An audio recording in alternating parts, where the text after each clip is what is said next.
Today, we have the first guest of the show and most definitely not the last. We had a great conversation. From growing up in North Carolina near Fort Bragg, he thought he was going to be an Army man until his dad brought him to a showing of an iconic ski film from Warren Miller, which in turn put him on a new path towards skiing and adventure and back to family roots in Colorado. From canyoneering and ski mountaineering to hunting the ranges of Gunnison to an amazing outdoor company in PACT Outdoors, I present to you Tanner Whiteford. See that lone pine up on that hill over there? What are we actually doing right now? The kids are just wild out there. They're wild. But they're having a good time, you know? They're having a good time. This is Untamed, Unbroken, The Adventurer's Guide, and I'm your host, Blake Bredesen. Exactly. Oh, that's funny. How was the rest of the BHA weekend? It was great, man. The rest of the weekend went great. Honestly, that whole event, that was my first BHA rendezvous, and I'm newish to hunting, only like 2 to 3 years or 3 years now. I've been hunting really aggressively, and so, being out here in the West, I just you have all your friends that you do it with, but you don't get to talk to a lot of other hunters with different experiences and then share your stories. So we didn't sell as much product as we hoped, but more so it was just getting to meet people like you and just sharing common ground was, I don't know, it was a really cool event. Yeah. There was some stuff on Thursday night. Did you go to any of that stuff? Yeah, that was that was the wild game dinner. Yep. Yeah, I didn't make that. I flew out there on Thursday, so I actually didn't set up till that Friday morning at the event. We had a big REI order for PACT going out on Thursday, so I was literally until the very last minute just packing kits into boxes, dropped them off at UPS, and then barely made my flight. So nice. We're a small team, so we're just scrambling every event we get to. It seems like. Right. No, that's awesome. And where are you guys? So you're with PACT Outdoors. How did that come to be? We're based in Gunnison, but we've been really in business since 2020. Really didn't have product till 2021, and at the time, the two co-founders of PACT were coming into this space called the Ice Lab here in Gunnison, which is like an entrepreneurial center essentially. And at the time, I was the manager of that center, running business development programming for other outdoor startup companies essentially. And loved their idea, loved their product. I remember the very first time Noah came to one of our just casual coffee meetings where we just talk, all things kind of aspirational or business related, and he dropped the idea and I immediately was like, oh shit, you're onto something here. And step forward 2 years later, I was ready to stop the whole consulting thing. You can kind of grind your gears telling people what to do and not really feel like you're doing it yourself. I wanted to put my money where my mouth was. And so left that job and went full-time with PACT. And so right now it's just the three of us. There's two co-founders and myself as full-time employees. My official title is Director of Sales and Operations. I like to say that's just a fancy title for being the top and the bottom of the totem pole all at the same time. Yeah, right. Being the only employee, there's days where it's oh yeah, I'm director, and then there's some days I'm just oh man, I am the bottom of this totem pole. You're taking out the trash and cleaning everything, doing all the tasks, right? Yeah. Yep. But no, and that's really all of us. We all have to pick up slack wherever there is. And yeah, we do have, a handful of contractors that just help us with add creative kind of stuff with, design stuff. But yeah, it's everything in-house really for us. And that even comes down to the assembly of every single kit. So every kit that's on an REI shelf nationwide or every kit that gets delivered direct to consumer on our website, we have hand assembled ourselves here in our little workshop. And I should have actually done a little video tour of our office space. We converted what used to be an old bouldering room, climbing room. Oh yeah. Into our office space. So that's kind of cool. It's nice. Just you're in the cave, as we call it. Is that what it feels like? There's no windows? No windows at all. There's just fluorescent LED lights beaming down on you. So I have to do assembly in spurts. It's all right, I'm in there for 4 hours, and then I got to come out and get some sunshine and do some deep breathing. But, right. Yeah. Get some sunshine. Just part of that startup life. Right, yeah. And so for people that don't know, what is PACT Outdoors? When you say you're sending out kits and units, what are we talking about? Yeah, so PACT Outdoors, we make all-in-one bathroom kits for pooping in the woods. We say we like to make it more sustainable and easier to do so. The sustainability piece really stems from this innovative technology, I guess, if you will, that we have identified, which is a species of mycelium, which is like the root system for fungi. Nature's great decomposer. It's the stuff that if you ever roll over a log that's on the ground and you see all that white substance underneath it, that's mycelium. Mycelium's the root system for fungi. It is its primary job in nature is to break down non-bioavailable nutrients and turn them into bioavailable nutrients. So a tree, for instance, as a log itself, nothing's really feeding on that. That's why you see mushrooms growing on it and mycelium breaking it down, turning it back into the nutrients that are essentially built into the building blocks of the carbon that the tree is made out of, and then that dissolves into our soil systems. And so we've identified a species of mycelium that's included with all kits that helps to break down and decompose human waste faster and eliminates harmful pathogens like E. coli, cryptosporidium, cholera, all the nasty pathogens that come from our microbiomes. It eliminates that from ending up in our riverways, in our ecosystems, and ultimately trying to just minimize that impact.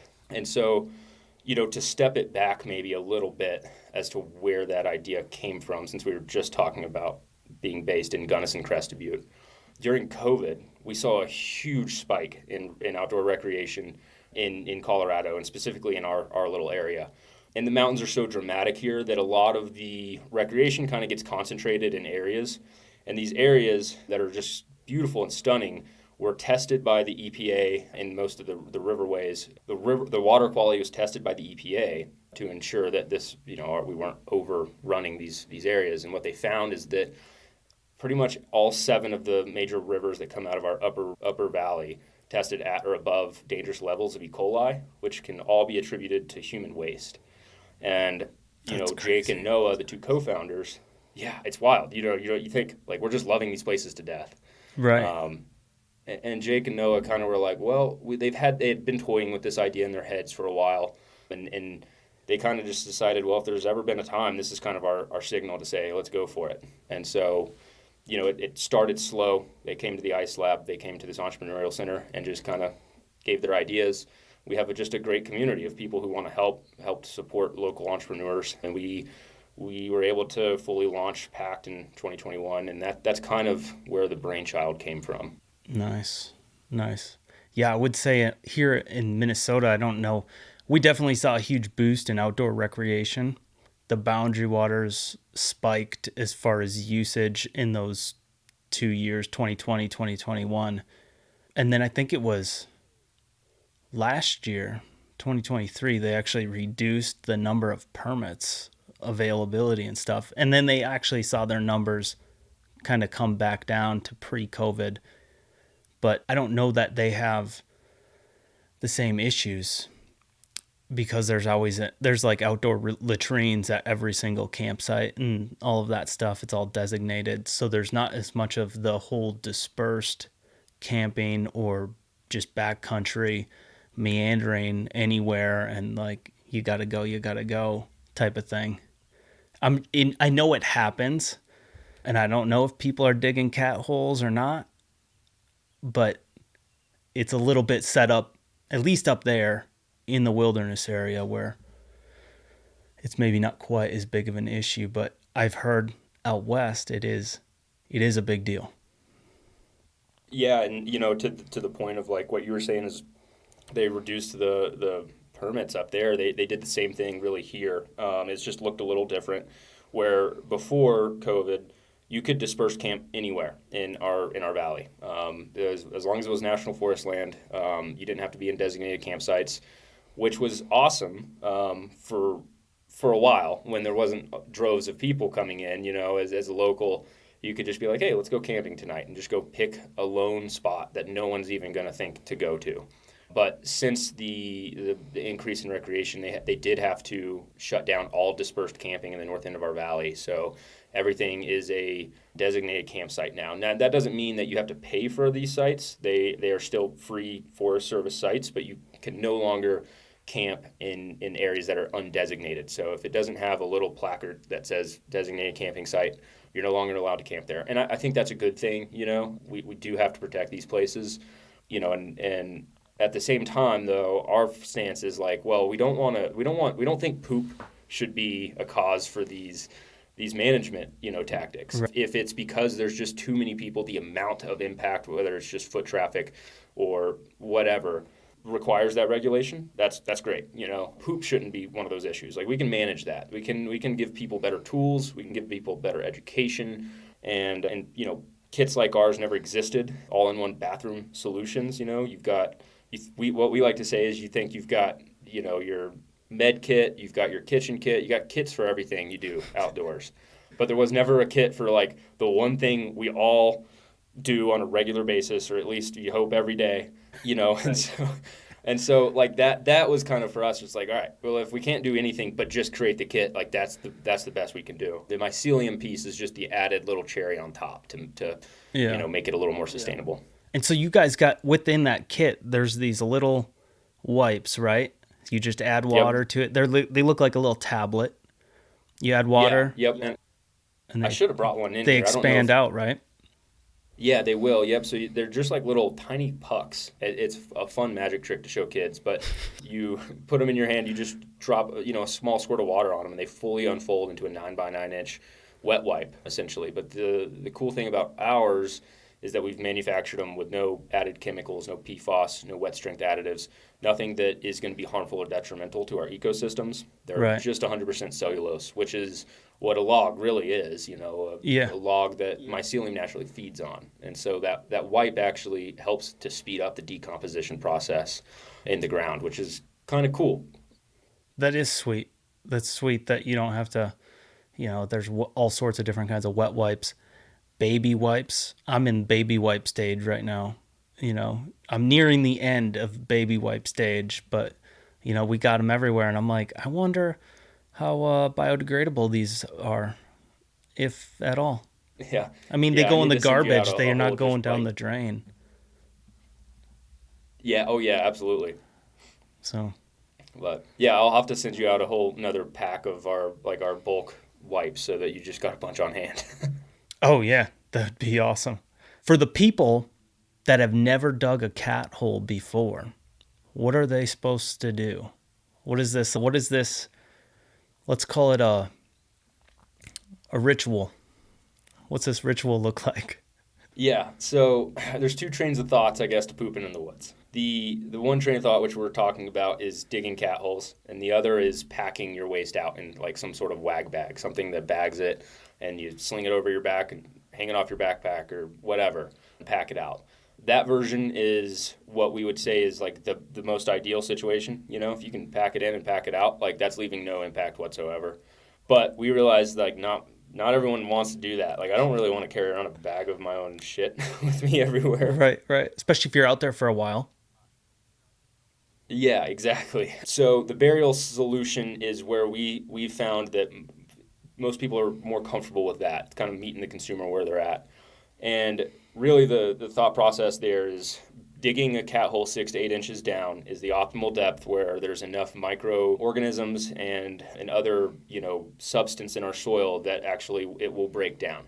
If you were to poop on the surface of the ground, it can run off into riverways. It can pollute ecosystems where a small plant might not grow there for years, which in Colorado is tough because we are kind of a dry climate, and so getting things to grow is already a little more difficult. And so burying your waste helps to eliminate those unfortunate side effects ending up in other ecosystems. The few things that we say, though, and the kind of the principles you have to do this around is like, one, if you're near a bathroom, go use the bathroom. If you're up in the boundary waters, like you said, and there's toilets, like try to make it to that one. And then other than that, really, you want to be 70 paces away from rivers, campsites, and trails. So this is just like, making it just a little out of sight, out of mind. Although it's buried, we don't want to like concentrate all these impacts right on the edge of a trail. If everyone's digging a cat hole right on the edge of the trail, inevitably someone's going to dig up the same cat hole that someone else did. Right. And that's just never fun. So, away from rivers, trails, and campsites, and then the wag bag really comes into play in areas where it's required. So if you are above tree line, if you're in the tundra and the alpine, like we have here in Colorado, those soil types and those ecosystems are so fragile that digging a cat hole, there's just not going to be enough microorganisms in that soil to begin with to help break it down. But it's also just digging holes all in our tundra doesn't. It's just not, sustainable. And then if you are in like really arid deserts, so Moab, Utah, or in just areas where the soil is predominantly sand, there's not going to be, again, enough of those microorganisms to break it down. And then where you find like, a big presence of wag bags, or they call them groovers, is like when you're on a long river trip. So if you're on a multi-day river trip, and traditionally out here in the West, you're kind of contained in like some sort of canyon when you're rafting. There's just not enough room to really hike far enough away from the edges of the river. And if it's a popular river, there's just a lot of people coming down it and a lot of people having to poop.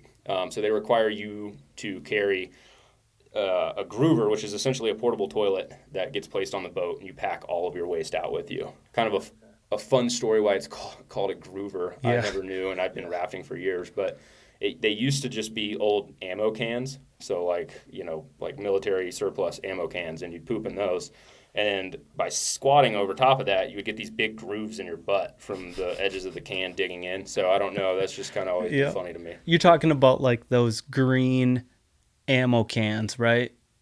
Yeah. Yes. That's fantastic. It's a good point. That's that works. I've done the 5-gallon bucket. Whenever I go somewhere camping, I throw it in the truck. So I'm like, I don't know. And with the kids, now that my daughter's 5, so she's a couple years now been potty trained, all that stuff. But I'll still bring that little, it's like a little white potty with, I'm like, just use this. I'll bring it in the tent. And like, if we're car camping, I'll bring it into the tent, and I'm like, just use this, and then we'll figure it out. We'll bag it. If you're going poop, we'll bag it. If it's pee, that's easy to dispose of. But, it's just like, let's make it easy.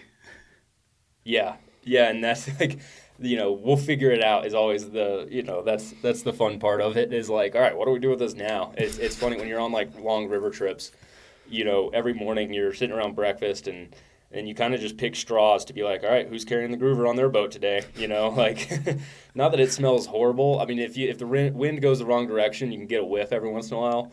It's never fun if you were, everyone says rig to flip on a rafting trip. If all your stuff should be strapped down, but it's never fun if you have to flip a boat back over and that groover's just sitting right there. You're like, please don't come undone. Right. Please don't come undone. So what did those look like these days? Well, so they have like specific groovers now, and I it's been a while since I've been on a river trip, but like I know that Forest Service or park rangers or forest rangers will usually be at the trail or at the start of most popular river stretches, especially permitted ones, and they'll make sure that you have a groover. And I think that there is a requirement on what type it is. It has to be a fully sealed one, so if you were to flip, it doesn't just fall out and spill everywhere. But I think the ammo can still works if you wanted to use it, because it does technically latch down. I've seen 5-gallon buckets. I've seen, it is kind of like a still put together system. If it works, it works. Yeah. I'm trying to remember, like they do make specific groovers though that are like National Park Service approved for specific trips. But yeah, they're essentially the same thing as kind of what you got going on. A little toilet seat that attaches onto a small container like thing that then seals after you're done. But yeah, there's the rule too that you don't pee in the groover. You always pee before you go. If you pee in the groover, you got bad luck. You're probably gonna flip. You don't want that sloshing around. Oh God, no. Okay, you mentioned, what were the other bags called? Because that I've never heard of. What was that Yeah, one where wags. your wag bags? Yep. Okay. Yeah, those are essentially just kind of like glorified trash bags in a way. They pack down real small. They unfold into a nice big, platform essentially, just like a tarp on the ground. You poop on it. You roll like you kind of like cinch the whole Okay. thing together at the top and tie it off. And yeah, I mean, like they're great. That's the way to leave ultimately no trace at all. But there's inherent like issues with that. One, people like we said don't want to carry it around. Two, a lot of them aren't built that great. Like they're definitely Okay. not smell proof. Okay.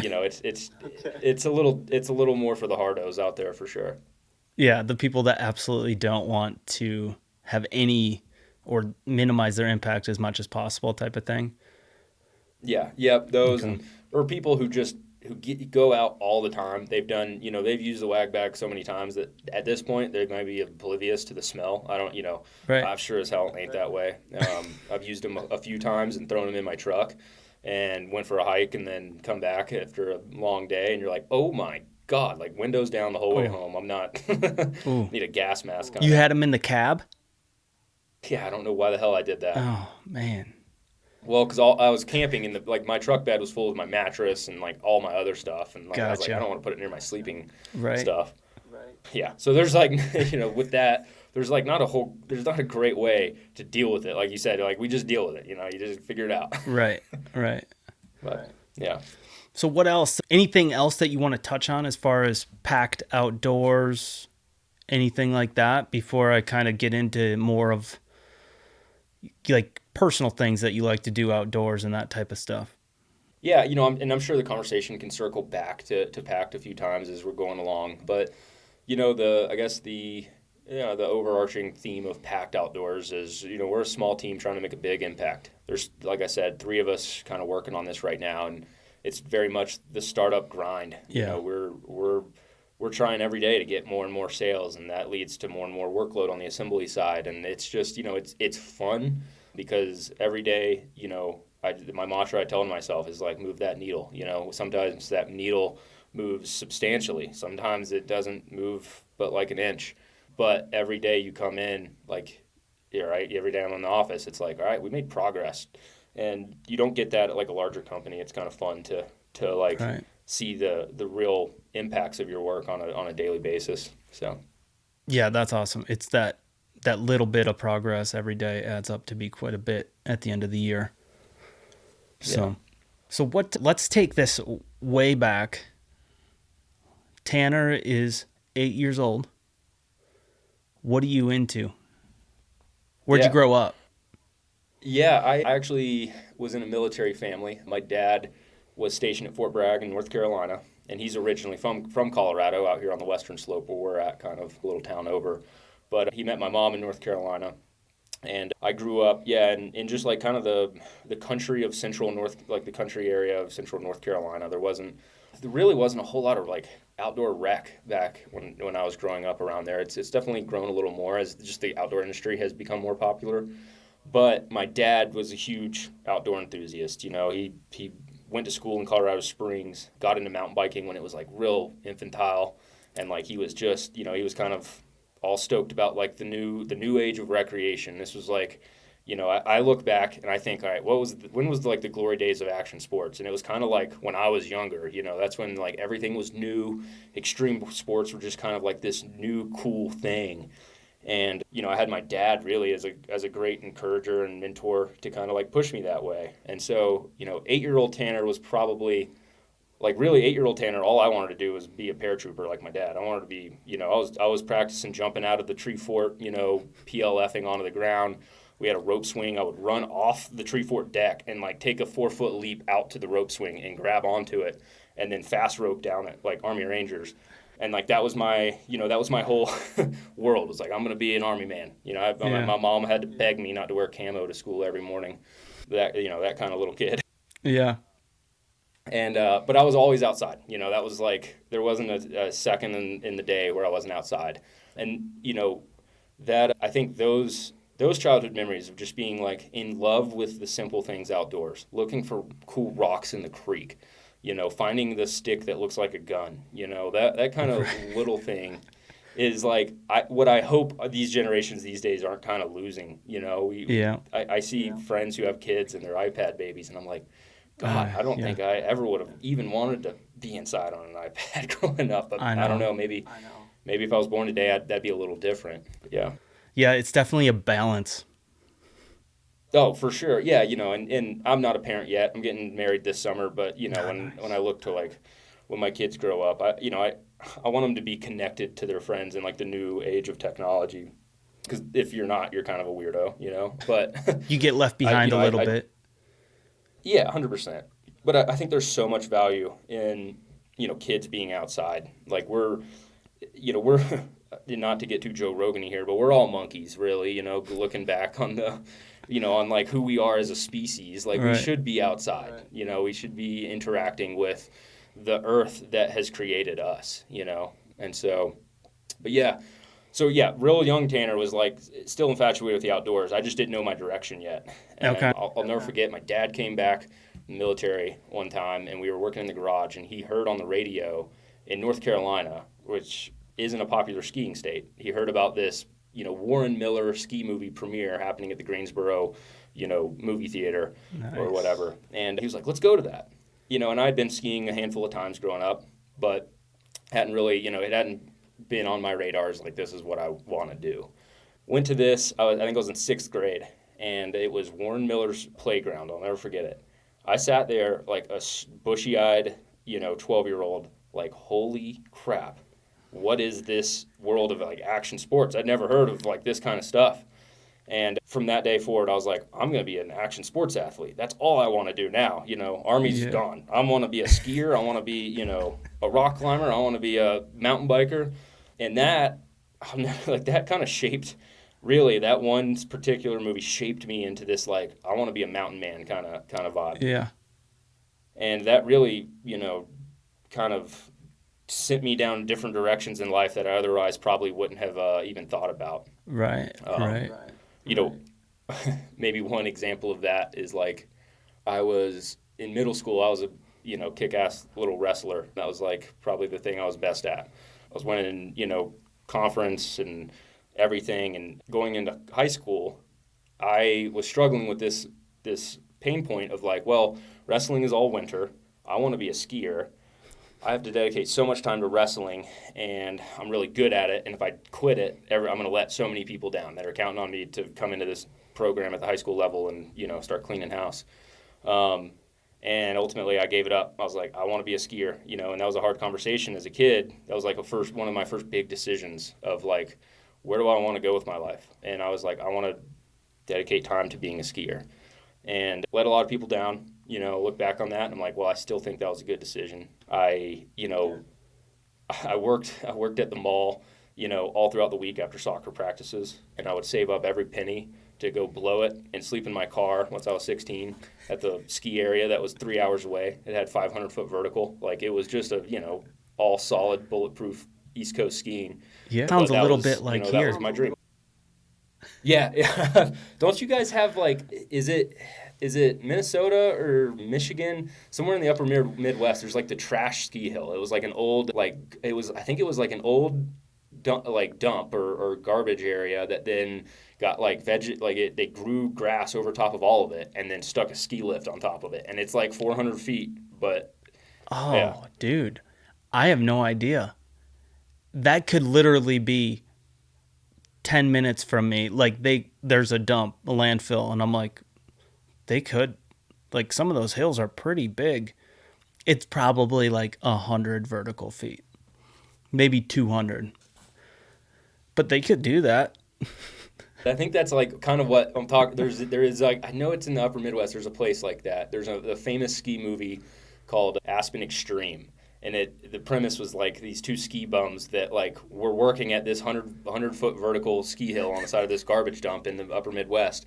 We're just like, we're gonna go do it for real. We're gonna go to Aspen and become ski patrollers, and like that was the premise of the movie. But That sounds like an amazing movie.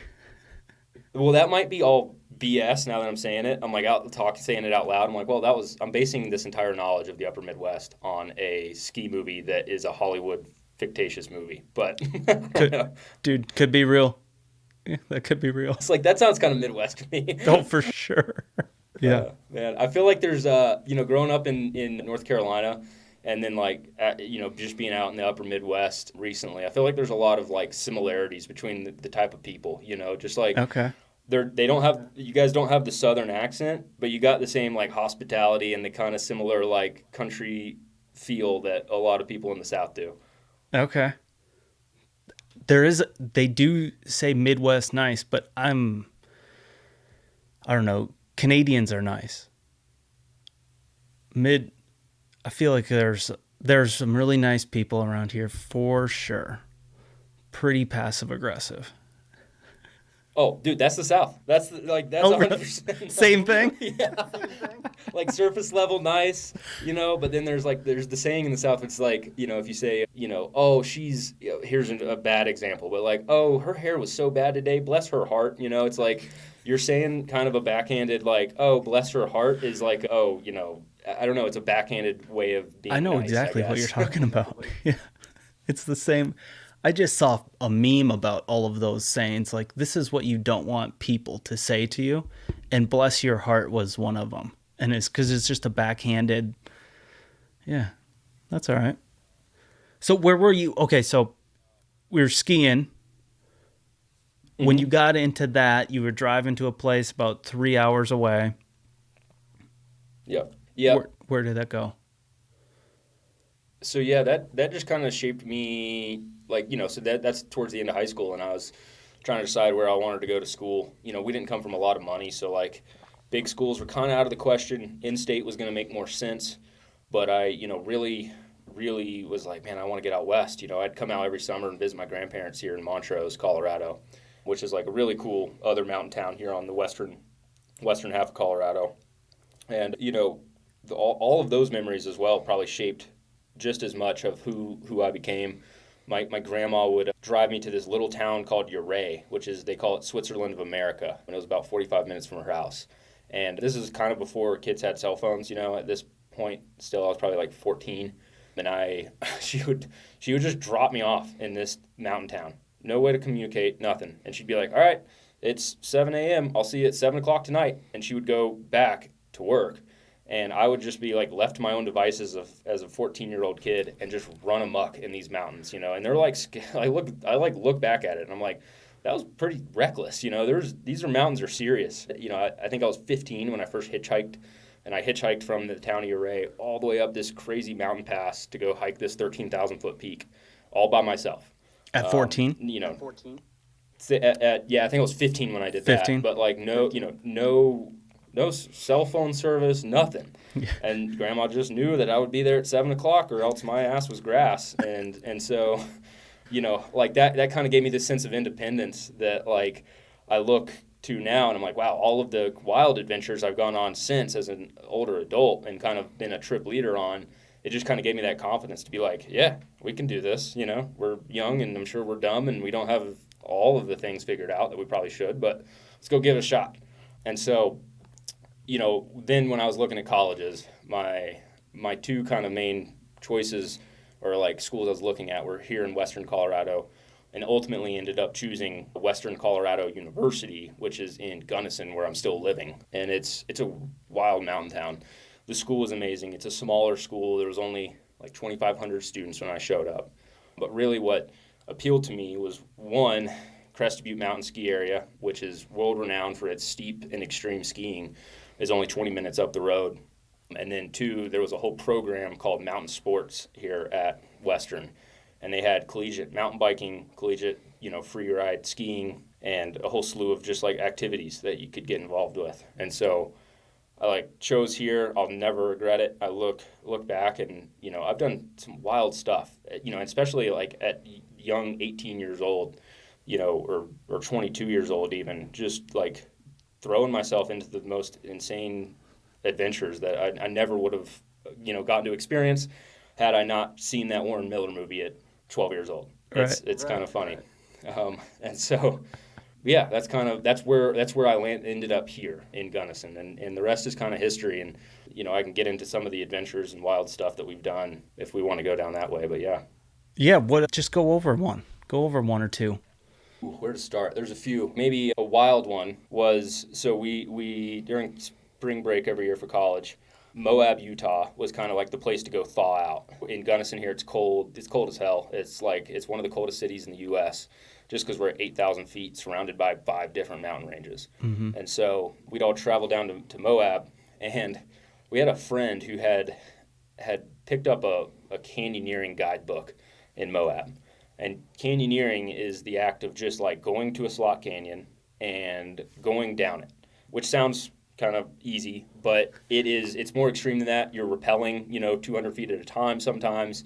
You're, at some points you're like stemming just like arms wide against these rocks and you're 100 feet off the ground, and you have to down climb the whole thing. Like it's pretty hands-on. And none of us had experience at all with canyoneering. I had rappelled a lot growing up, my dad just getting me into that.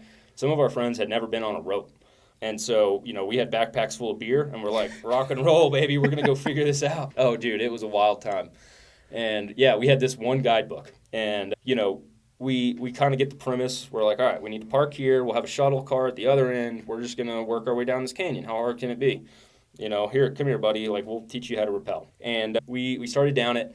The thing we look back on now and think about, and sorry, let me mute my computer. We look back now is, maybe we should have more than one guidebook because there was like 12 of us and all of us were drinking beer and no one was really reading the guidebook. And so we're going down. We're occasionally looking at the guidebook and making sure we're in the right area. But ultimately, we came to this one cliff that we were like, holy crap, that's huge. Like, that's way bigger than I think what the next rappel called for. And the unfortunate thing with canyoneering is that the further you keep going down, you can't go back because you're in a canyon. And so we didn't have climbing equipment. We had rappelling equipment only for descending down cliffs, not going up them. And we're kind of at the edge of this cliff, and we look back at the guidebook, and it's like, well, yeah, we did not do this correctly. We should have exited a long time ago and gone into a different canyon, apparently. But now here we are. We're stuck, and we're committed. We threw the ropes off. Our ropes don't touch the bottom. You can just see them dangling. It's a whole free-hanging 230-foot rappel. And we're all kind of sitting there scratching our heads like, well, what do we do now? One of our buddies was like, well, they're dynamic ropes, which means they stretch. He's like, they should stretch enough. And I was like, what do you mean enough? Like, those things are pretty high off the ground. And we just kind of Rochambeaued for who was going to go for it with really no backup plan on to, like, if they get down and they don't touch, how are we going to get them back up? But, yeah, we went for it. They stretched just enough where you'd slide off the end of the rope and you'd drop, like, 5 feet onto the ground. And so, it's just you look back and you're like, what were we freaking thinking? Like, we were idiots. And, and that canyon got even more in crazy as we went down. Another instance just like that same one happened further down. It just turned into this whole debacle. And and you learn from every experience. So we go to Moab now and we're like we got our ducks in a row. We're dialed. But it's funny to like see this progression of just like, you got to start somewhere. Right. Maybe don't pick the hardest canyon in a guidebook is probably my word of advice to anyone listening to this is like, don't go for the hardest thing if you're new at something like we did. But yeah, now we know what we're doing. We got our systems dialed. You got lighter as you went down. Less beer, right? You guys got lighter as you went down, right? Less beer. We got Oh yeah, on beer. Yeah, we did. Yeah. Ultimately, I think everyone was carrying like at least a 12-pack, and by the time we were done, yeah, it's just nothing but crushed up empty beer cans. How long does something like that take? That's a long canyon. So that one took us from like 8 a.m. until I think we got done around 8 or 9 o'clock at night. Choo. Yeah, and I've done a lot harder and longer ones since where you start at 6 a.m. and one of them we didn't get done till almost midnight. And, the harder you get, like the more technical it becomes as far as climbing ability, rope management, all that kind of stuff. And then it also gets more difficult with your land navigation. So, like, these aren't designated trails. They're just geological features, and you got to go find them. And they're out in the middle of absolutely nowhere. And so there's no waypoints or markers or anything. You're kind of, trying to, you're these days what's nice is things have gotten better as far as GPS coordinates go if you have a Garmin or you're even on your phone. Yeah. But back then it was kind of just like looking at a topographic map. And these small little geologic features like little rocks, you have to try and pick those out on a huge topographic map. And so that's honestly, I miss that kind of adventure. Those kind of adventures is like back before you had the modern technology to help you map out your adventures, was just going out there with a piece of paper and being like, all right, we're going to figure this out. Right. Yeah, the guidebook, right? Yeah. What is the guidebook telling you? So these guidebooks were actually pretty sweet. They were like very detailed as far as like what to expect rappel wise, like, you know, the length of each rappel. You know, like they would even say in them, like, you know, look to your left, you'll see a bush with webbing around it. Rappel off that bush. If the webbing looks like it needs to be replaced, replace it. And like I'm not making that up. Like, we've rappelled off bushes, and you're like, I hope that God this thing holds, you know. They do, but barely probably. Yeah. So, you know, and then it just kind of gives like general information of like where to start, like where to drive to, then where to hike. And the waypoints are kind of like, you know, you'll see a rock. And it's as simple, but also as hard as like, you'll see a rock on your left at these coordinates. Make a right-hand turn at that rock. And so you're just like, which is why you can see why a bunch of young, you know, 20-year-old dumbass college kids with backpacks full of beer inevitably get turned around and go down the wrong canyon. Right. Yeah, that's going to happen. But yeah, so, you know, like trips like that to Moab were always wild. And then we'd, you know, ski mountaineering became a big part of our kind of forte. Nice. You know, Colorado's known for its 14,000-foot peaks, which are beautiful. But, you know, in summer, most of them are pretty approachable. Like, they're hiking trails and they're pretty well established.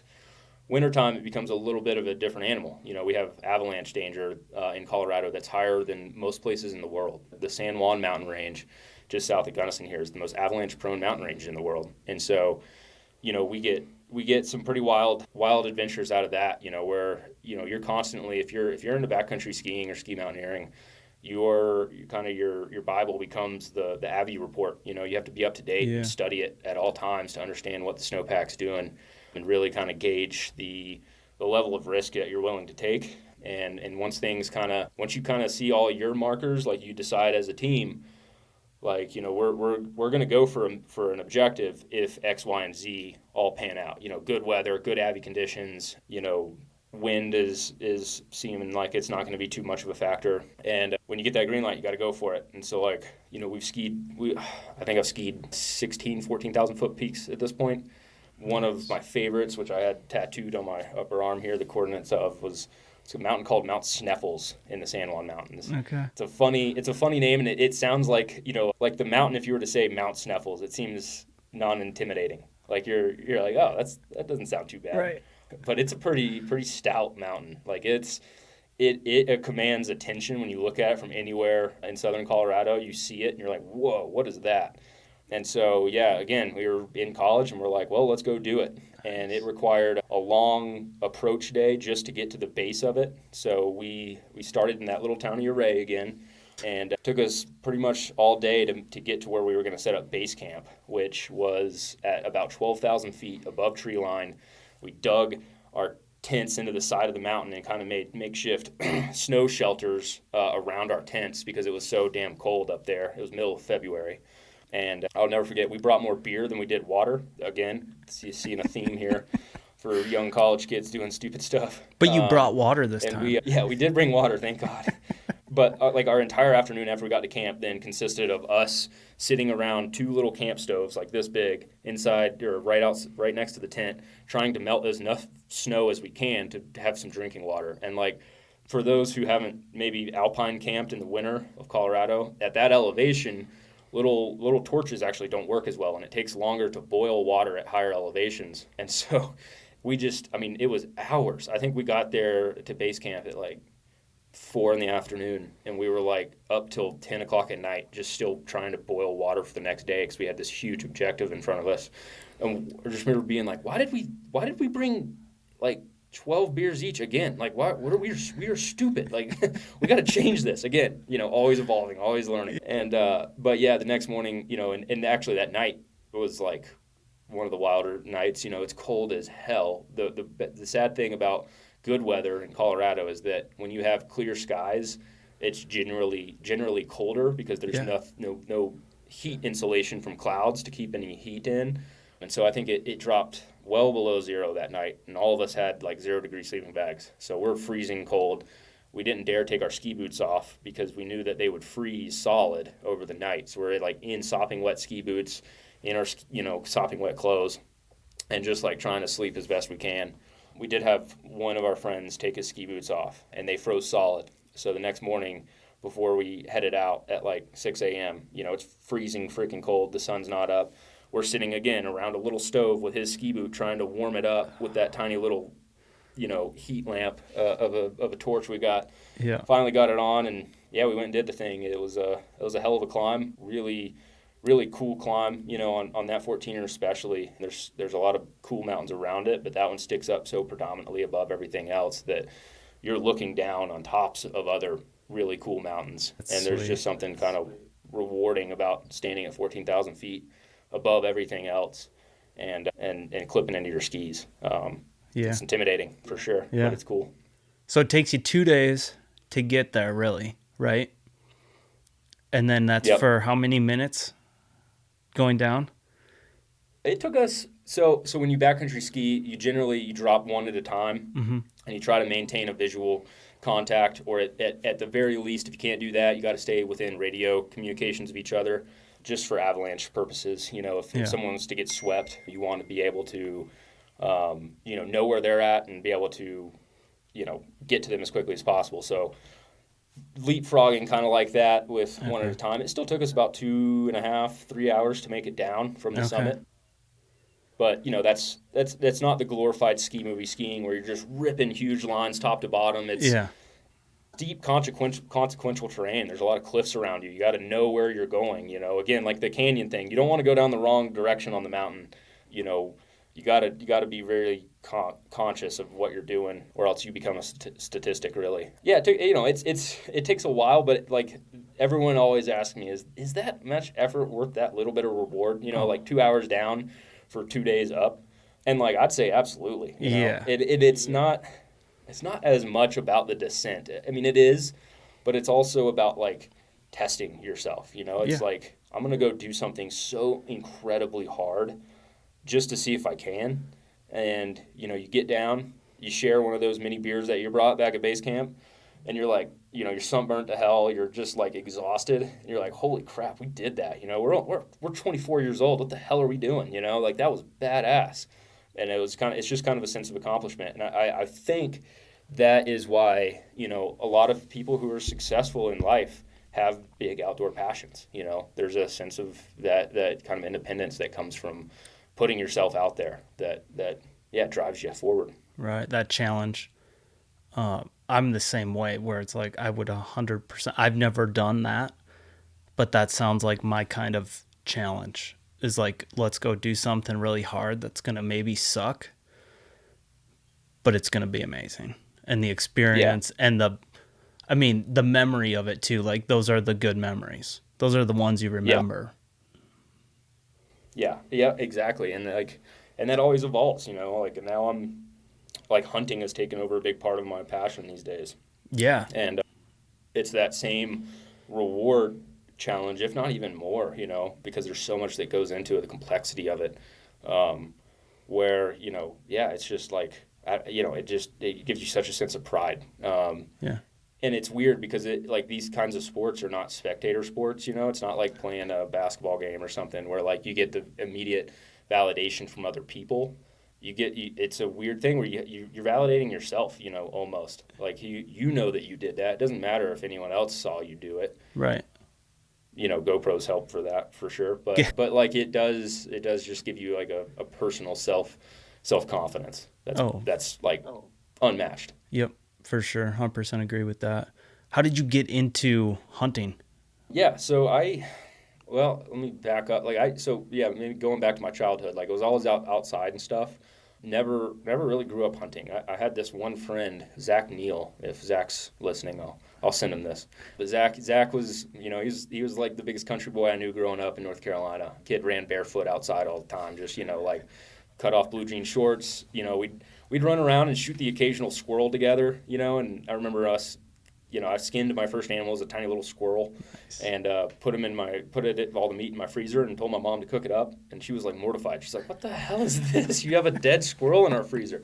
And so, like it wasn't, my dad really didn't do it. So I didn't have the background on it. And, in college, I was so fixated on action sports that it was kind of off my radar. Yep. And looking back on it, I'm like, now I realize how great of an area Gunnison is for hunting. It's one of the best in Colorado. And I'm like, shoot, I wish I'd have gotten to this earlier. But really, I had a lot of good friends. One of them, my good buddy Sam Dagenhart, he owns a company, another startup company called Campfire Ranch out here. And I can maybe talk about that more in a minute. But he had gotten into hunting years before me, and kind of always just talked about it, and it encouraged me to get more into it. And I'll never forget, it was Halloween of 2020. We were having a big house party with friends over.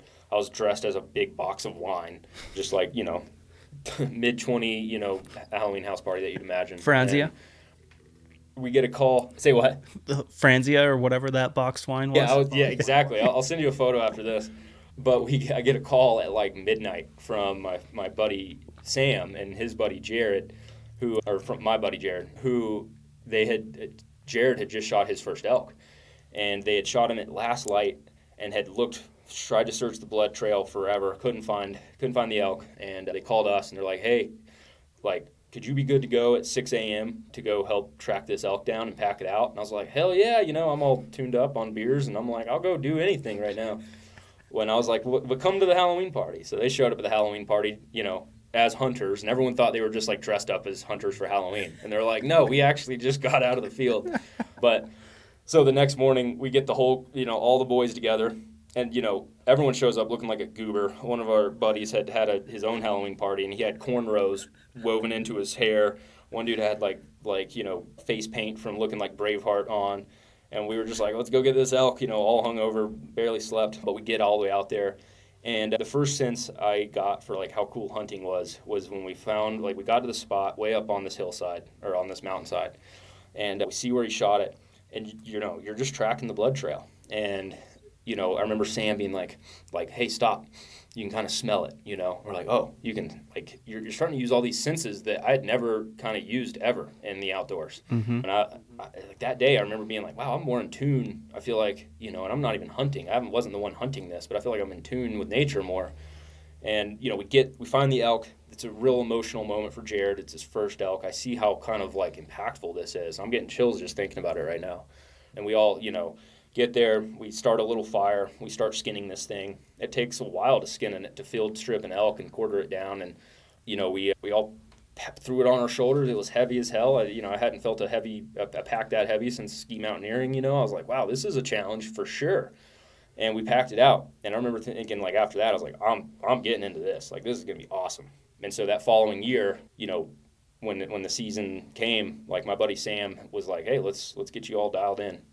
Actually, excuse me, it was 2 years after that I finally got into hunting. I had a medical mishap where I had a surgery that went awry, and I had a bone infection from it. So I was pretty much in the hospital for the better half of a year in 2021. And so, that whole year I was still thinking about hunting. And so that year of 2022 is when my buddy Sam was like, hey, come over, let's get your tags, filed in. I got my hunter safety, all taken care of. And my first tags that I put in for was early season September bear tag rifle, and that was for 3 units. It was good for 3 units around our area. And then I put in for an elk first rifle, and I pulled that tag, which was awesome, and a doe second rifle. And the bear tag, looking back on it now, initially I had gotten it as more of under the advice of friends of hey, just get it. They're handing out these bear tags because they're a little overpopulated, but they had all told me bear hunting's tough. They're real sensory aware. They can smell for up to 5 miles or something like that. They're kind of an elusive creature. You can't really pattern them like you can elk, where elk will kind of stick to an area but migrate north or migrate up and down a slope. Mm-hmm. Bears are just kind of like the bumbly, honey bear that you think of that just wanders around. Right. And in Colorado, you can't bait bears. So, there's that added, element to it. Yeah. But I had had 2 years now, waiting out this bone infection and everything. I was chomping at the bit. I was like, I'm going to get me a black bear. I don't give a shit what I have to do. I'm going to go for it. And so luckily, Sam was my boss at that time, and I was just spinning, he was like, hey, man, go for it. Get out there. Try and give it your best shot. And he was really encouraging and awesome about it. But I was striking out every damn time I went out until one day I went to a different zone just up the road from my house and drive all the way up there. I get to the trailhead and I see a couple archery hunters in the area, like camped out. And I went and talked to them, before the sun rose, they were up. And I was like, hey guys, here's the deal. I don't want to encroach upon y'all's hunt. Like, I'm more out here on a phallus. Like, I'm, bear hunting. I've got a rifle. I don't want to spook off any potential game you guys might be tracking. And he was like, well, funny enough, we killed an elk 2 days ago, but it's about 5 miles out this trail, way out. And he's like, but I think bears have been eating on it. And although you can't bait bears in Colorado, you can sit dead elk carcasses as long as it's not yours. And so he was like, if you can get there, I think there's bears. And he kind of gave me the Bush League kind of pinpoint direction of where it was. He's like, you're going to go 4 miles out this way roughly. You're going to cross your second creek, and you're going to take a left, and you're just going to go up the mountainside. It's like somewhere up there. I'm like, all right. Like, all right, I guess I'll figure that out. That's like saying turn left at the pine tree. Yeah, exactly. Yeah, pretty much exactly that. And I didn't go out there that morning thinking I was going to hike that far. So I didn't have a whole lot of food or water, but I was just like, screw it. I'm young again. Like, I'm strong. I'm going to go for it. Got way the hell out there, and I started getting in the vicinity of where he kind of told me. And I was like, the woods are so thick at this point. It's all off trail, bushwhacking up this mountainside. There's so much deadfall that you're really not standing on the ground. And I start hearing the crows, and this was again. I was like, "Oh, I'm feeling like I'm in it." I'm in tune with nature right now. I hear these like birds that are eating on something, and I start trying to get closer and closer, and trying to be as quiet as I can. But I'm new at hunting, and I'm stepping on every damn twig that is out there. And I just stopped to take a breath for a second because it was such challenging terrain. And I look up, and about 100 yards right in front of me was a black bear, and I was like, "Holy crap!" So here's to tell you how novice I am at hunting. I didn't know that my 7mm, I could stack rounds down into it. So I'm hand feeding one round in at a time. I'm trying to get a shot. And then ultimately, what they had told me of bears smell you. He put his nose in the air, and before I could get a shot off, he just moseyly walked off into the woods and couldn't find him, couldn't track him. It was so thick. Yeah. And so I went up, investigated kind of where the elk was, kind of staying on alert. I'm solo. And then I ultimately was like, I got to leave. Like, I blew it. And so I had, 6 or 5 miles roughly to just hike out. And just all I could think about was, like, having this bear within my sights and not taking the shot. But I remember telling myself, like, hey, if you don't have the good shot, don't take the shot, Right. But, I thought I blew it. I thought that bear was gone. He was never going to come back. It was in. That was my one chance. But, I get back, I call Sam, I'm like, I found a bear, like, I don't know what to do. He's like, well, do you have game bags? I'm like, no. He's like, all right, well, that's step one, like, for putting the quarters in. He's like, do you have a good knife? And I was like, I got this K-bar my dad gave me. He's like, no, we need to get you, like, an actual, like, hunting knife. I was like, okay.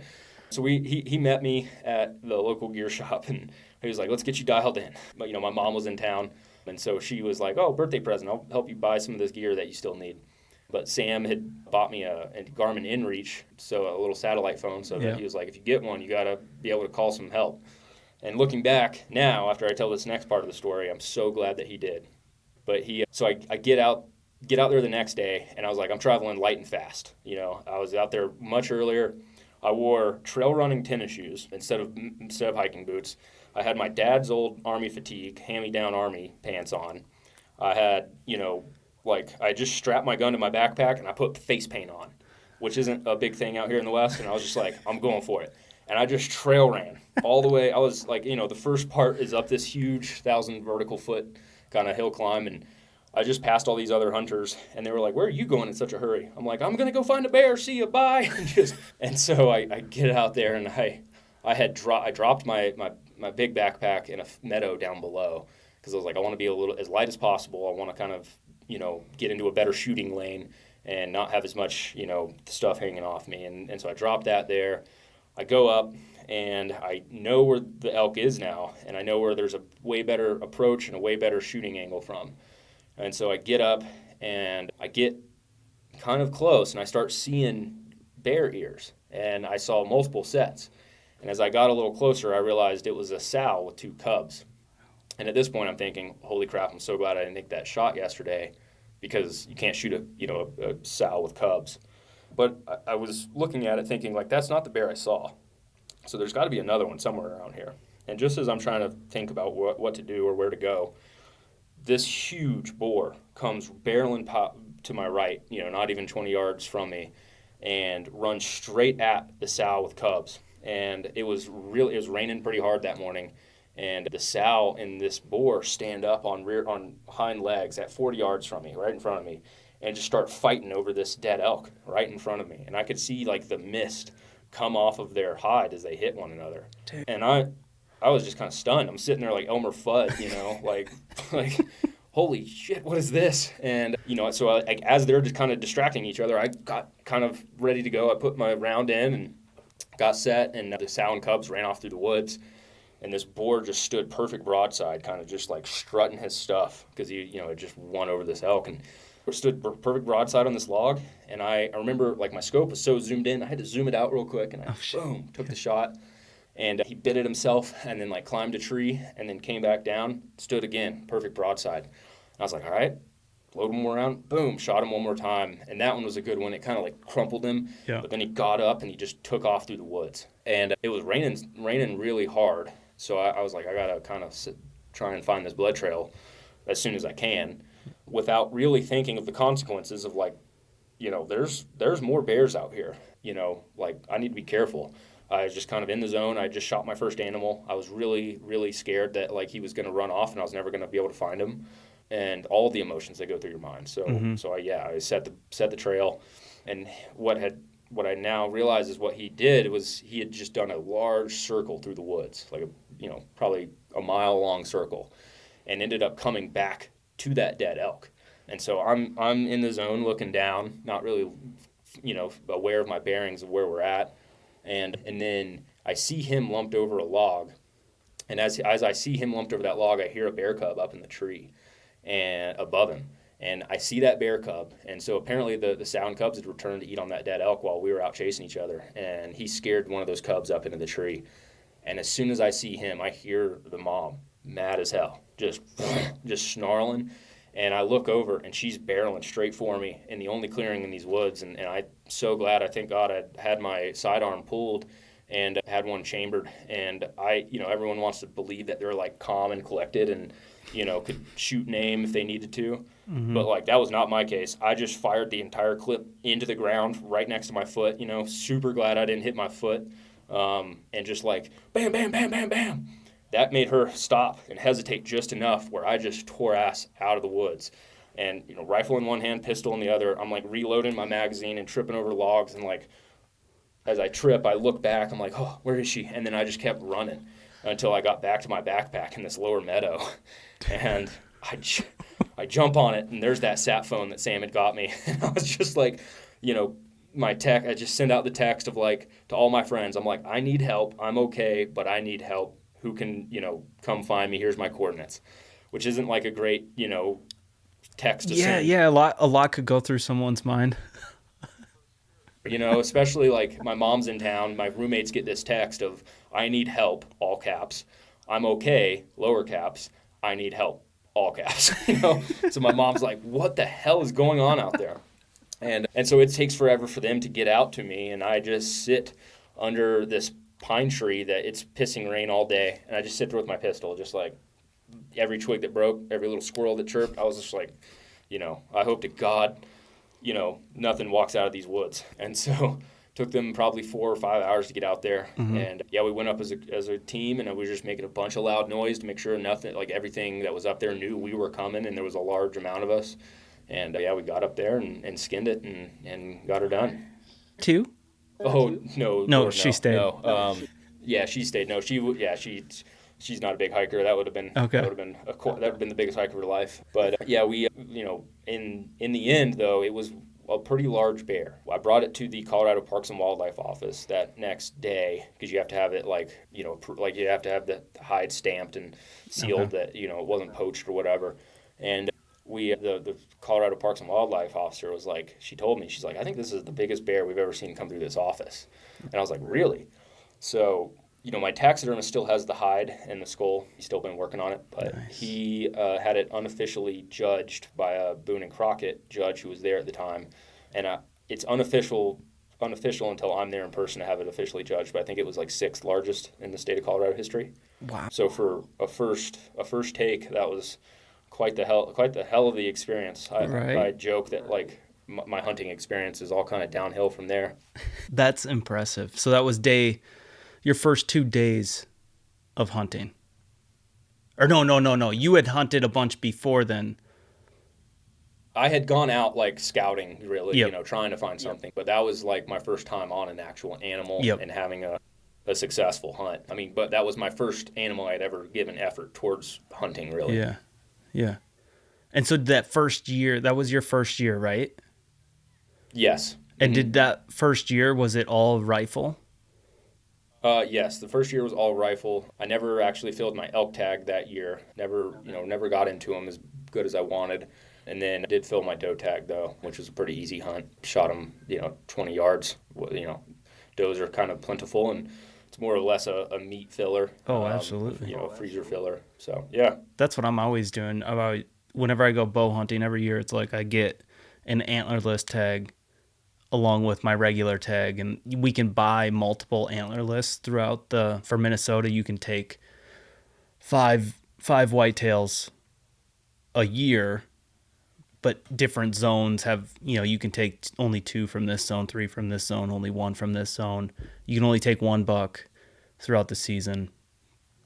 But I always buy that antlerless tag. So if I see that doe walk out, I'm like, yep, this is meat for the freezer right here. Food on the table, baby. Yep. That's really what it's about for me. Yeah, that's what for sure, 100%. Like, I love that. The venison, the meat, the kids love it, which is good. That's always like, fingers crossed, are you going to like this? But as far as backstrap's concerned, my daughter will eat just as much as me. Yeah. Well, and like that's the beauty of it too. Is I think with hunting, the other aspect to it that's like so appealing if you get into it is like it's a primal thing almost. Like this is how humans sustained themselves, really until like the turn of the 19th century, really. Like or even the 1900s. You didn't have a convenience store on every street corner. You had either your home farm or you had to go provide it for yourself. And like I just think that that's something that is like really important as the monkeys I was talking about. Yes. We're still like living creatures on this earth. We're not an alien species. Like we belong here, and we're part of the ecosystems that are all still alive and well. And we got to protect those because we do have inherent issues with our species to want to like just love things to death or bulldoze things over. But like we as a species, I think, have become too disconnected from ourselves in a sense, that hunting kind of brings you back to like who you are as a primate, as a species that inhabits this earth. Life and death is a real thing, and you can't have one without the other. And it's a hard pill to swallow for a lot of people, but it is, it's hunting really shows you that is a fact of life. But I think that's an important lesson, an important fact of life to know. Absolutely. So after that rifle season, I feel like you mentioned when we were at the BHA at the rendezvous, you had mentioned bow hunting. Is that right? Yeah, yep. So I just got into archery hunting this past year. Okay. And it is large, and it is by large my favorite way to hunt. It's awesome. Like, I used to love just going to the range and firing rounds off, just going out there with a box of 5.56 and blowing through $200 worth of ammo and just having a good old time. But I've since like come to learn and love archery almost more than that, we were real fortunate. The Colorado Parks and Wildlife has a 3D archery range that's open to the public just outside of town here.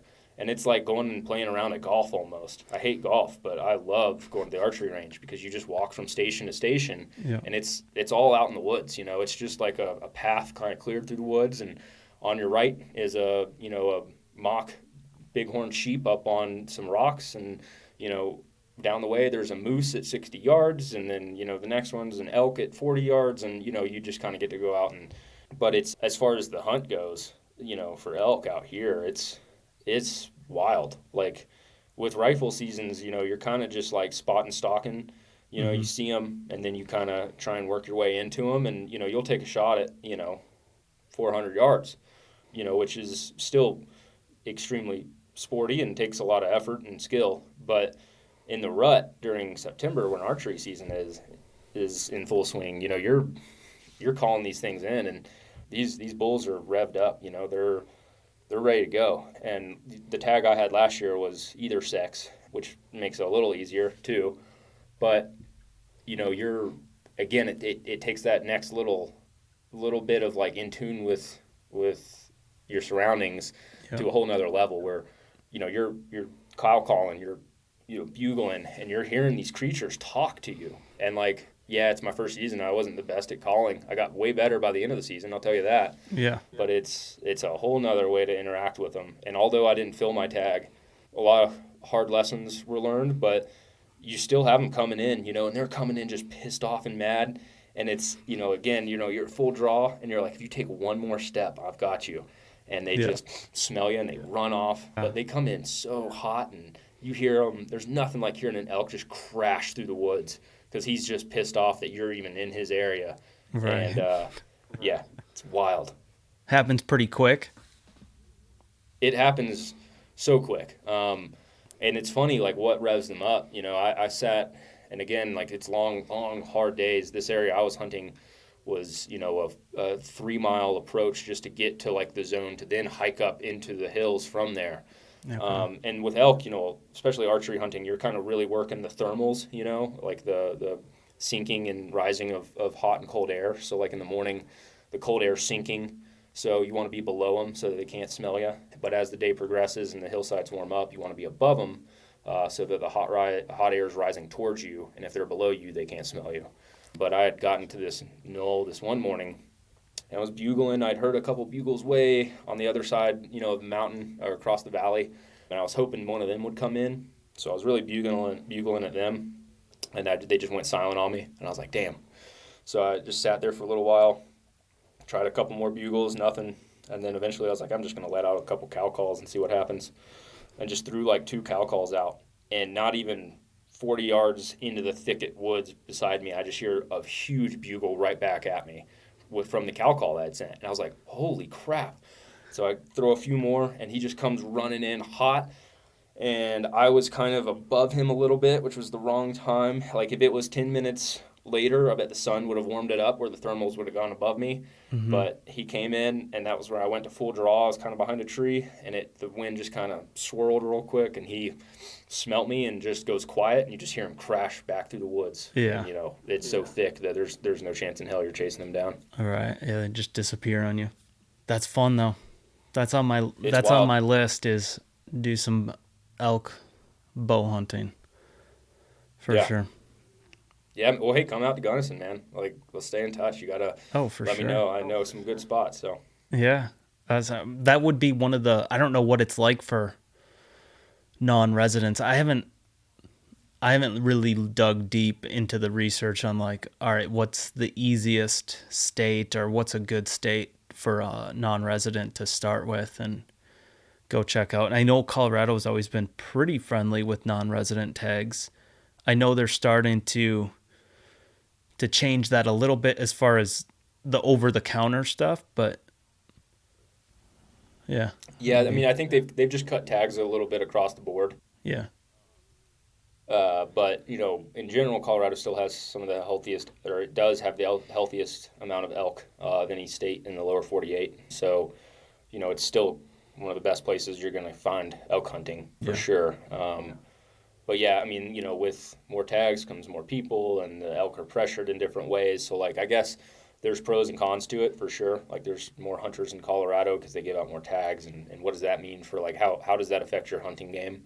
You know, if you're really gung ho and feeling froggy, like you can work that to your advantage. You know, like you can find the places where the elk are being pressured into, because Right. so many hunters are pressuring them in these areas that are easier to access.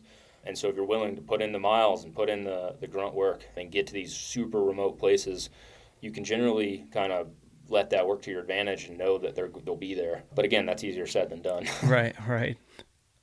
And easier said for someone who's used to that elevation Yes, and absolutely. not Like I would. not at 900 That's a feet. big yeah.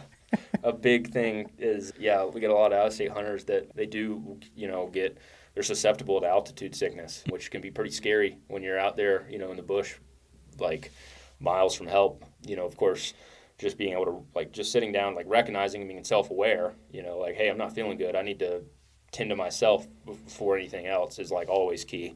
You know, it's like staying safe should be the number one priority at all Right, times with right. hunting. What are some of those first symptoms of altitude sickness? Big symptoms like major headache coming on. You can Okay. get nauseous or dizzy as well. And then you really, you know, after that, like, you know, and the altitude sickness, especially in Colorado, plays hand in hand with dehydration. So if Okay. you're dehydrated, you get altitude sick easier, which can kind of lead to some of those, you know, those headaches and stuff like that. And in general, if you're a healthy, you know, strong adult, like you'll bounce back. Like just sit down, drink some water, really relax, try and get lower in elevation as quickly as you can.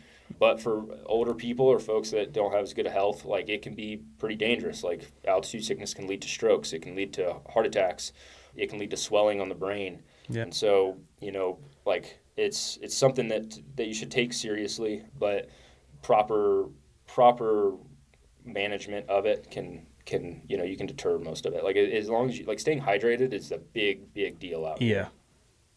Yeah. And so, yeah, I mean, like I have friends that live here that have gotten altitude sick because they just haven't drank enough water. Okay. Okay. So bring more water than you do beer. Yeah. Those are the Yeah. lessons I've learned over the years. I am in my 30s now, so it is definitely the water, one water per drink. I take that path when I'm drinking.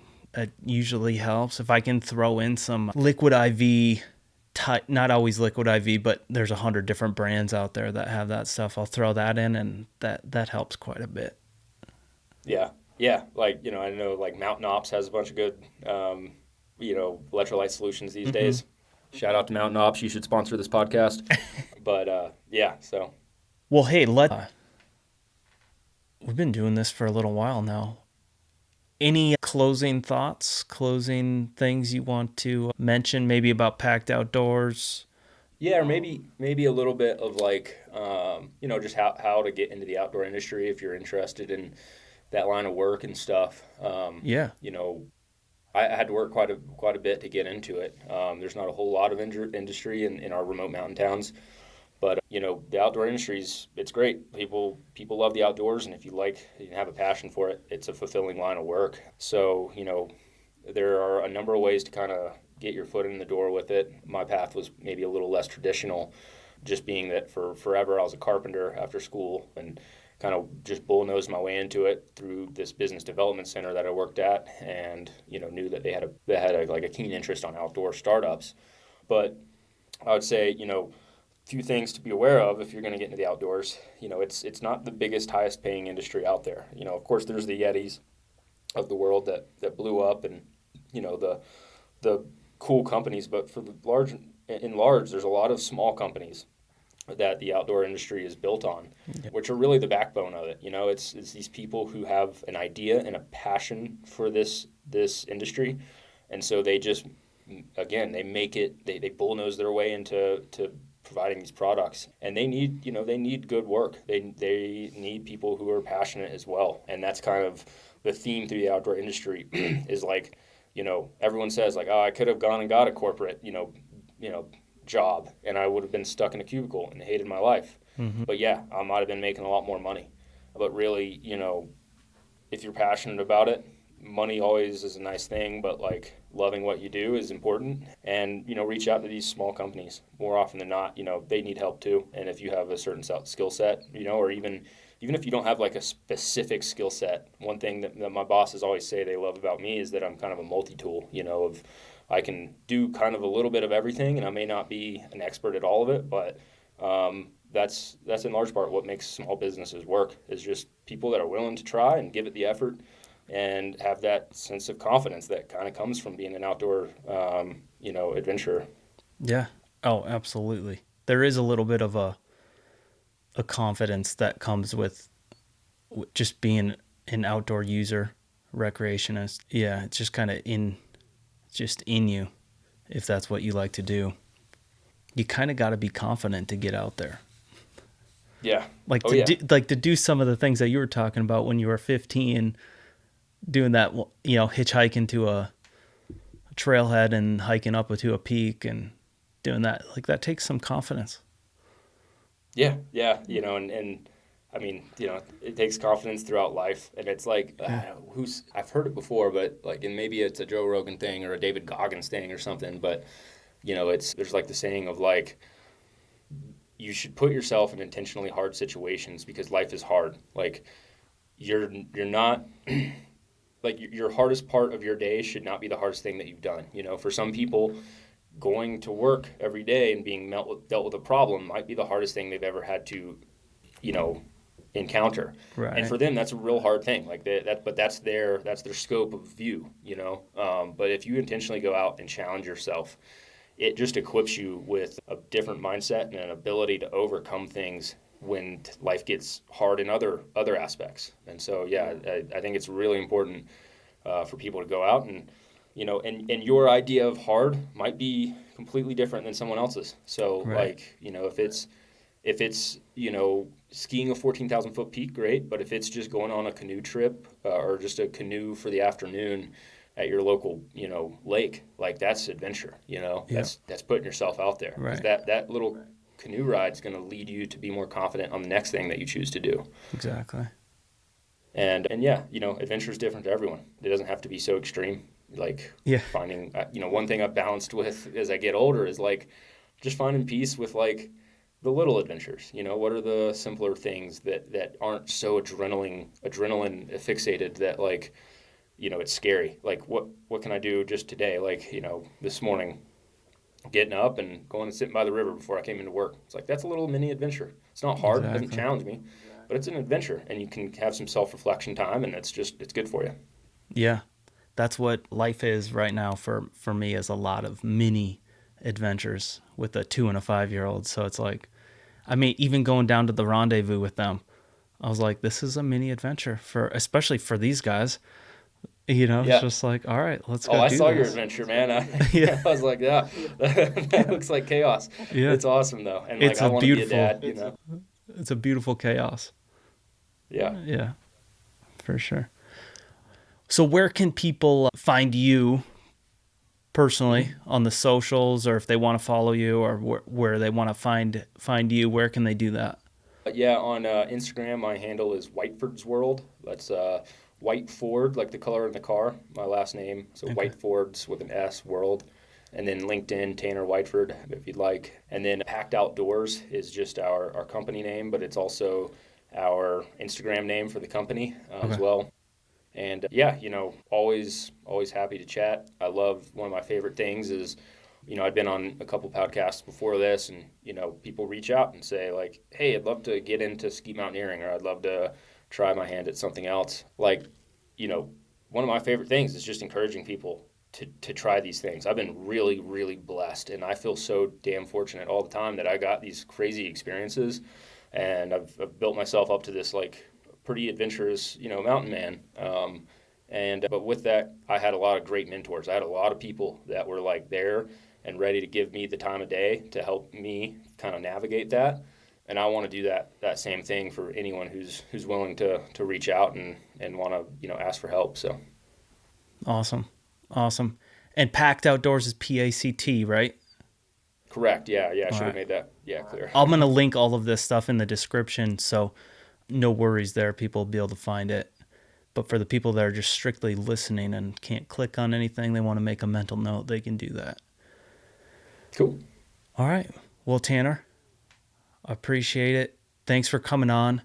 Dude, hey, thanks for having me on, man. This has been fun. I love, honestly, if I had more time, I'd love to start my own podcast. But I'm always happy to jump on here if you have other things or topics you want to talk about. Absolutely. It doesn't have to be all about me or PACT Outdoors. Yeah. We didn't even get into the wolf shit. thing. Oh yeah, I'd love to talk about that. I'd actually love to talk about that. Do you got a few minutes? Yeah, hell yeah, I got some time. Because what was the thing that just came through?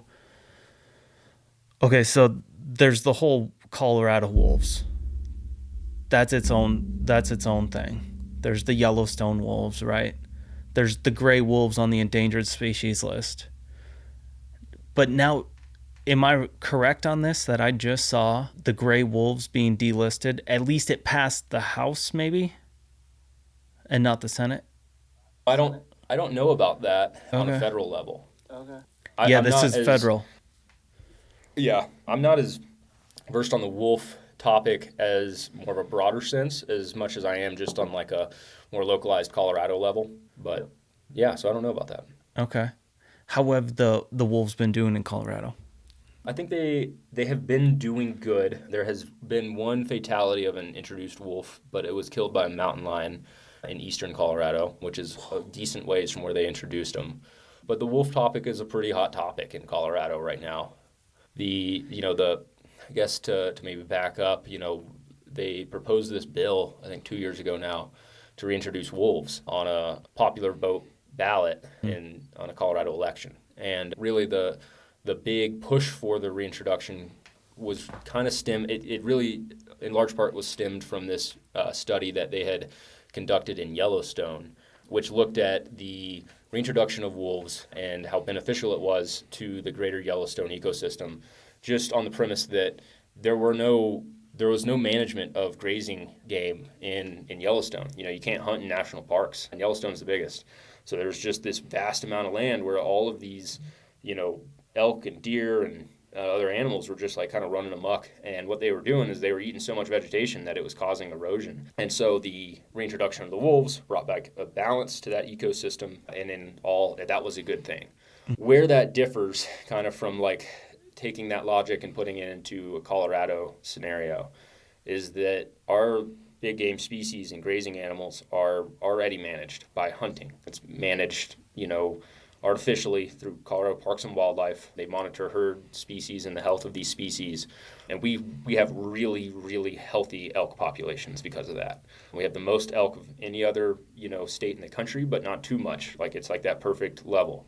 And but that study was kind of like the premise for why people wanted them back in Colorado. But Colorado's geography, it's kind of weird. It's set up in such a way where there's eastern Colorado, which are the plains. Then there's this area that everyone kind of calls the Front Range, which is like the front edge of the Rocky Mountains, which is Denver, Boulder, Fort Collins, Colorado Springs, this whole urban, it's the largest urban center of Colorado, and it kind of just runs north to south along the edge of the mountains.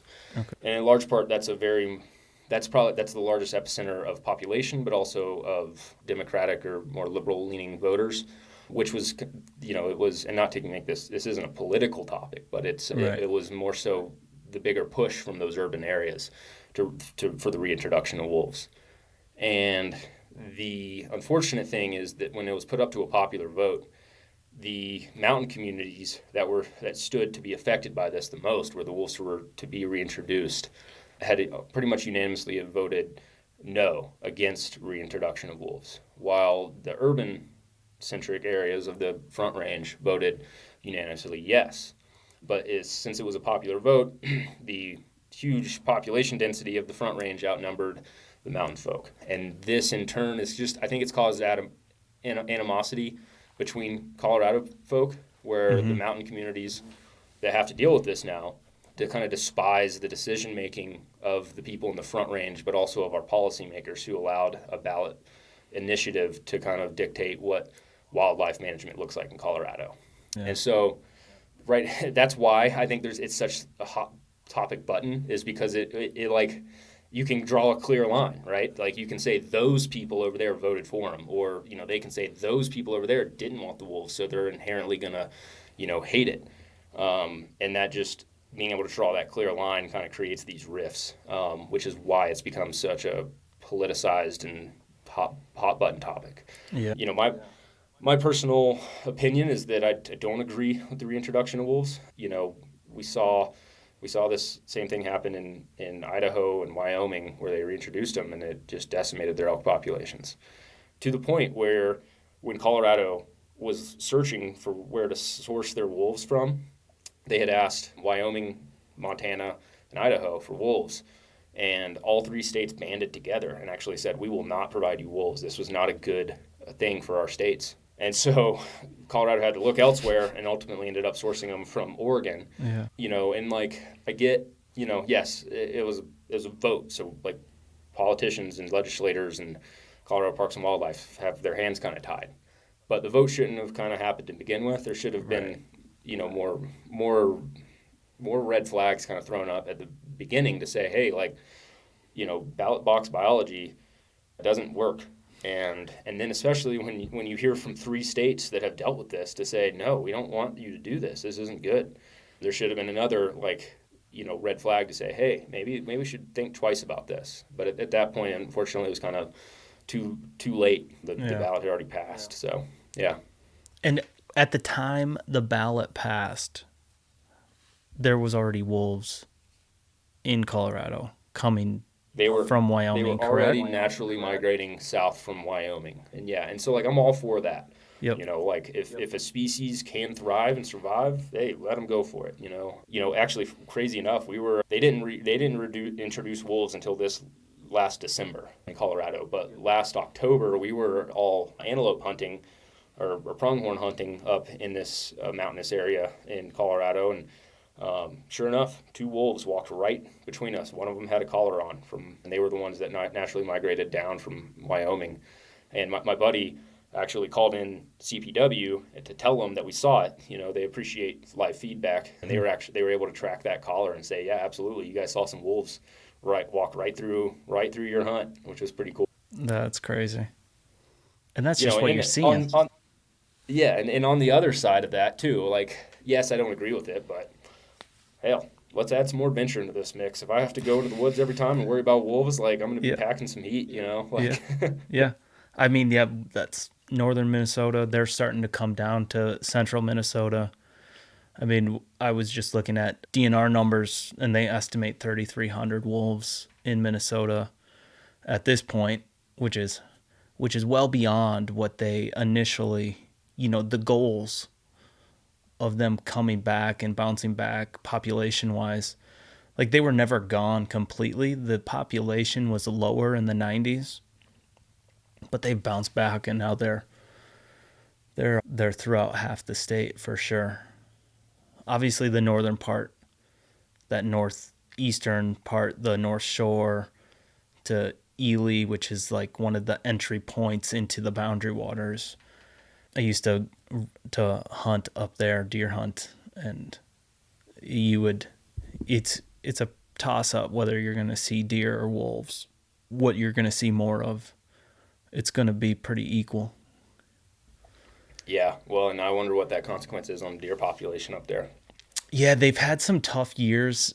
Last winter was a really bad winter for deer populations in general, which when it's bad for deer, it's good for wolves. When there's a ton of snowpack, those wolves are just going to float on top of it. The deer sink in, and so they kind of get hammered by not only just a bad and a harsh winter, but they also get hammered by the wolves.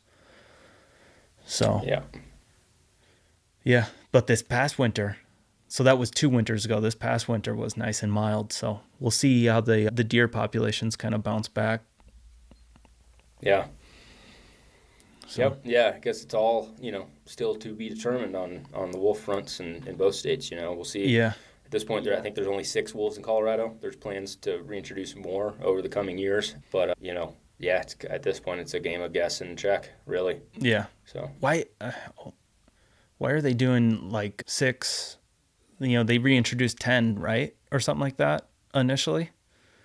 I think they Or I think eight? they introduced 6 at first, and then Okay. they're going to do another round here soon. I don't know what the total numbers to be expected are for wolf reintroduction, and to be honest, I don't know why they stagger them. I'd assume it's kind of based on this idea that wolves are territorial, Yep. and they stay in packs, and so if you release too many, there may be too much aggression between them, and they could fight one another, or limited amount of resources in one particular ecosystem. I'm Yeah. not a biologist, so I don't know. And then maybe it'd be a great thing too sometime to have a podcast where there's a wolf expert, someone who maybe sees the other side of this argument. I can't say Yeah. that I'm not biased. I'm a hunter. I worry about the effects that this has.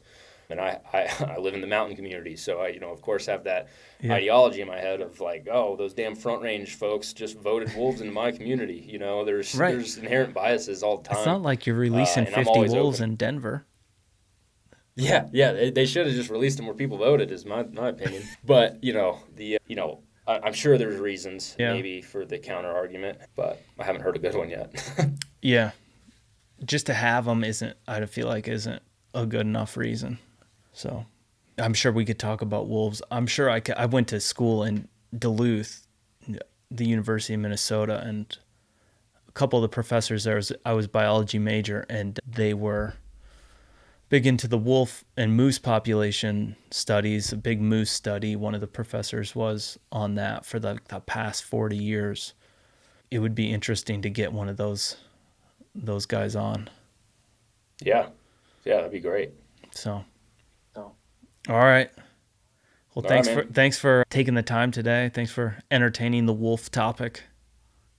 Oh, dude, yeah, anytime. I mean, yeah, hard conversations are only as hard as, or I guess maybe what I'm trying to say is like, we got to be willing to talk about these things, which is why I'd always welcome talking to someone who counters my argument, because there's things I don't know. We got to talk about them. Yeah, everybody has their viewpoint, and sometimes it's hard to see beyond it, or take a step back and see the whole picture, or different views and stuff like that. But yeah. All right, man. Well, thanks, Blake. I appreciate it, man. Yeah, you have a good one. We'll be in touch. Send me that email with the address, and we can stay in touch that way too. All right, man. Sounds good. Have a good one. All right, you too. Bye. Thank you for sticking around. If you've enjoyed the show, don't forget to subscribe, leave us a rating and review. Even one word, it helps a ton. Sincerely appreciate you guys. Thank you all, and we'll see you on the next one. Stay wild. You've been listening to Untamed, Unbroken, a Lone Pine Adventures original podcast.